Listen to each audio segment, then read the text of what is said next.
என்னன்னு இன்னும் வரல. ஏப்பா அன்பு, காயத்ரி கிட்ட சொல்லிட்டு வந்திருக்கேன்ப்பா. கவலையே படாத, ஆனந்தியை கூட்டிக்கிட்டு தான் காயத்ரி வருவா. நீ பார்த்து பேசிட்டு போலாம். தைரியமா இரு. வேணாங்க உட்காரியா? இல்லைண்ணே, பரவாயில்ல. காயத்ரி வந்துருச்சா? பின்னாடி ஆனந்தி வரும் பாரு. காயத்ரி, ஆனந்தி எங்க? அவ வரலையா? இல்ல.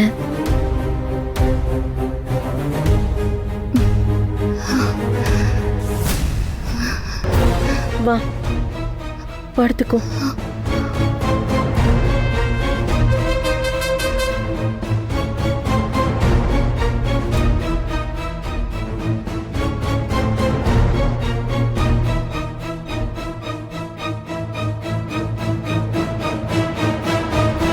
நான் வந்திருக்கிறத சொன்னியா?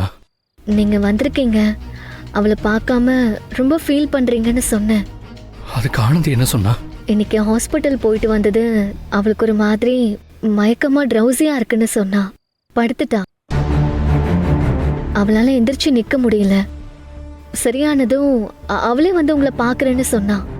இன்னைக்கு டேப்லெட் அதிகமா எடுத்திருக்கால, பாவம், அதான் கொஞ்சம் ட்ரௌசியா இருக்கும். ம். அவளுக்கு ஒன்றும் பிரச்சனை இல்லை. இல்லை இல்ல இல்ல, பிரச்சனை எல்லாம் ஒன்றும் இல்லை. ஹாஸ்பிட்டலுக்கு ரிப்போர்ட்டுக்காக அங்கேயும் இங்கே அலைஞ்சிட்டு இருந்தாலே, அதெல்லாம் ஓகே தானே? உங்ககிட்ட ஆனந்தி ஏதாவது சொன்னாடா? டாக்டர் பிரச்சனை எதுவும் இல்லைன்னு சொன்னதா தான் சொன்னா.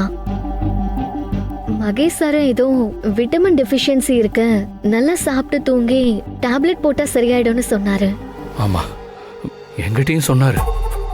நான் இனிமே கொஞ்சம் கேர்ஃபுல்லா பார்த்துக்கணும். ம். ஆனந்தியை பார்க்கலான்னு ஆசையா வந்தேன்.